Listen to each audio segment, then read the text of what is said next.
हा दिवस आला म्हणून आम्ही सगळे आज कसे आहेत. काय लुगडी नवी नवी बघा. आता आमच्या आजीला फटकं लुगडं, तहान लागली तर पाटलाच्या बाया घागरीचं पाणी वरून वतायच्या. आमच्या म्हाताऱ्या खालून तोंडात पाणी जाण्याऐवजी ना हे कोपऱ्यातूनच खाली गळायचं, पाणी व्हायला जायचं. असा धर्म, त्या धर्मात मी मरणार नाही असा संकल्प सोडून आम्हाला ज्यांनी भगवान बुद्धांच्या वाटेवरची संस्काराची, कर्तव्याची, पवित्र बुद्धीची, धम्माची आणि संघाची दीक्षा देऊन आम्हाला पवित्र केलं, त्या दिवसाचा मला स्वाभिमान वाटतो. नवरा मेल्यावर बाईला जिवंत जाळायचे नवऱ्याच्या मढ्यावर. हे किती लोकांना माहिती आहे? वर हात करा. ही गोष्ट चांगली आहे का हो? दगडाच्या आरत्या, दगडांना देव, त्यांच्यापुढे दही दूध, दगडांवर दही दूध. आणि माणसाला मरायला लागलं तरी पाणी देत नव्हते. म्हणून आजही काही बघा गुलामीला धर्म समजतात महिला मंडळी. नवरा मेला कुंकू नाही लावायचं का? विधवा झाली. मग मी म्हणतो नवरा मेल्यावर कुंकू पुसता, मग बायको मेल्यावर नवऱ्याची काय अंडरपॅन्ट फाडता? ते तो लगेच म्हणते वावळे महाराज मी 80 वर्षाचा आहे, माझी बायको मेली. म्हणलं मग मी काय करू? नाही तुम्ही हिंडत असताना एखादी जुनी पाणी बंगा. म्हणजे 80 वर्षाच्या म्हाताऱ्या पुरुषाला परत लग्न करण्याची तो धर्म परवानगी देतो. आणि 20 वर्षाच्या कोवळ्या लेकराचा नवरा मेल्यावर त्याचं पांढरं कपाळ अपशकुनी म्हणून ठरवतो. असा काटेरी जो धर्म आहे तो हिंदू धर्म नव्हता बरं का. तो मगाशी सांगितलं यांनी, तो हिंदू धर्म नव्हता. हिंदू धर्माच्या नावाखाली काही काटेरी लोकांना स्वतःचं पोट भरण्यासाठी हे जे धर्माचं अंधश्रद्धेचं गाठोडं निर्माण केलं होतं, ते गाठोडं चंद्रभागेच्या पाण्यामध्ये फेकून देणारा जगातला पहिला संप्रदाय म्हणजे वारकरी संप्रदाय. हे कुठून आलं सांगू? मगाशी सांगितल्याप्रमाणे बुद्धांनी पिंपळाच्या झाडाखाली, बोधी वृक्षाखाली पासून जे ज्ञान मिळालं, तेच ज्ञान माझ्या तुकोबांनी देहूच्या डोंगरांवरून विहारामध्ये फिरून पिंपळाच्या झाडाखाली अभ्यास करून 4000 अभंग लिहिले. त्या अभंगात त्यांनी देवदेवता नाकारल्या, धार्मिक अंधश्रद्धेचे विधी नाकारले. देव देव करिता शिनले माझे मन, पाणी आणि पाषाण जेथे तेथे. तुकोबारांचा अभंग. सत्यासत्याशी मन केले ग्वाही, मानिले नाही बहुमता. सत्यासत्याशी मन केले ग्वाही, सत्यासत्याशी मन केले ग्वाही.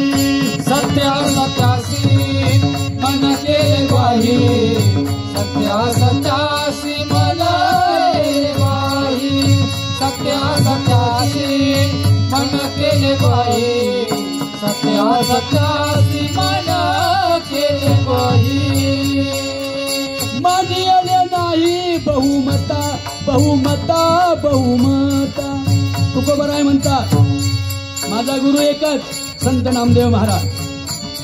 आता लोकांनी भलते गुरु घुसवलेत, त्याला आपण काय करणार नाही का? पेशवे काळात लय घुसखोरी झाली माऊली. संत वाङ्मयात झाली, ग्रंथ वाङ्मयात झाली, गीतेत झाली, ज्ञान सगळीकडे झाली. कारण संतांचा दोष नाही, वारकऱ्यांचा दोष नाही. जेव्हा या विहारांमध्ये असणारे भंतेच वारकरी संप्रदायाचा फेटा उपर्ण कमरेला बांधून कीर्तन करणाऱ्या वारकऱ्यांमध्ये शिक्षणाची उंची वाढेल, तेव्हा हे दोनही धम्मही आणि संप्रदायही आहे मोठा झाल्याशिवाय राहणार नाही. I want your education. पुढे म्हणते I want your good unity. आज शिकलेल्यांनी हे उभं केलंय म्हणून याला चांगलेपण आहे, नाही तर याच्यात कितीतरी आहेत. शांतबाय शांतबाय शांतबाय म्हणजे बाबासाहेबांच्या जयंतीला सुद्धा शांताबाय. या आणलीच कुठून शांताबाय? शांताबाय शांताबाय शांताबाय. जयंती गेली पुढे, मिरवणूक गेली पुढे, शांताबाय. त्याची आई विचारती, बाई माझा सोन्या दिसला का? म्हणलं बाई जयंतीत होता बाई परवा. म्हणले 3 दिवस झाले पोर घरी येईल नाही बाई, 3 दिवस झाले. म्हणले मी पाहिलं ना तुमचा सोन्या. म्हणजे कुठं? म्हणजे तिकडे गोखाडीत पडलाय, चडीत हागलाय, मुतलाय. आणि बाबासाहेबांना बाबासाहेबांची ही संकल्पना नाही. माझा समाज जातीत वाटला, माझा समाज इथला प्युअर मराठा असताना, प्युअर मूळ निवासी असताना माझ्या समाजाला अच्युत बनवलं, याची मला खंत वाटते. आणि म्हणून माझा समाज जर मोठा व्हायचा असेल तर माझ्या घराघरात मुलं प्रांत, कलेक्टर, पोरी PSI IAS अधिकारी झाल्या पाहिजेत. हे बाबासाहेबांचं स्वप्न आहे. म्हणून कोणताही देव आणि कोणताही धर्म आमचं कल्याण करणार नाही. आमच्या लेकरा बाळांचं उद्या बंगल्यामध्ये राहायचं असेल तर ती लेकर बाळं उच्च शिकली पाहिजेत. हे बाबासाहेबांचं स्वप्न. शिका, संघटित व्हा. आणि असं कधी कोणी शिकवलं? एखाद्या देवरशाकडे गेल्यावर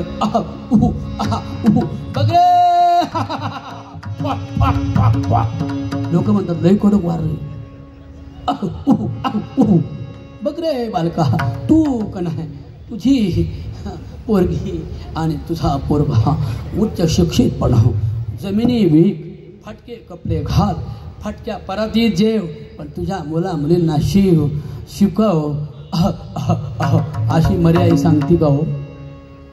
ती काय सांगते? बघ रे बालका, तू का नाही गेल्या वर्षी 5 बोकडे कापले पण ते सगळे काळे होते म्हणून तुझी पोरगी मेली. त्याची पोरगी होती बावळट, MSc ॲग्री. नवरात्रीत खेळायला गेली दांड्या उघड्या मांड्या, आणि त्या दांड्या मांड्या 9वीचं नापास झालेलं, 3 वेळा 9वी नापास झालेल्या पोराशी MSc झालेली पोरगी मेल्यावर, ती नंतर MSc पोरगी नवरा करून गेल्यावर तिला घरी केल्यावर एक झोपडपट्टीतलं 9वी नापास पोरग ट्रॅक्टर ड्रायव्हर होतं. कळलं ना? आणि ही MSc ॲग्री. याच्या मागं पळून गेली फक्त दिसायला देखणं ना हांगानं सकणं. खेळून काय म्हणलं माहिती का? ठेवून उघड्या मांड्या पोऱ्या खेळतो दांड्या. आणि ही MSc गेली मग मेली. मग मला सांगा मेली म्हणजे का मेली? पश्चाताप झाला. आई बाबा तुमचं ऐकलं नाही आणि कातड्यावर प्रेम करून मी उच्च शिकलेली पोरगी एका नालायकाबरोबर बेवड्याबरोबर पळून गेली म्हणून तिने आत्महत्या केली. हे काय म्हणते? बोकड्यांचा रंग काळा होता म्हणून तुझी पोरगी मेली. हा हा हा हा हा. म्हणून सांगावं लागतंय, देवा अंगात रापड पड, मान हलवून हातभर उड, मागतो बकर कोंबड ग सांगती गाडगे बाबा, मागतो बकर कोंबड ग सांगतो गाडगे बाबा, मागतो गाडगे बाबा, मागतो बकर कोंबड ग सांगतो गाडगे बाबा. देवाच्या नावावर जे करती खूमंतर ते भरती आपुली घर सांगती गाडगे बाबा, ते भरती आपुली घर सांगती गाडगे बाबा.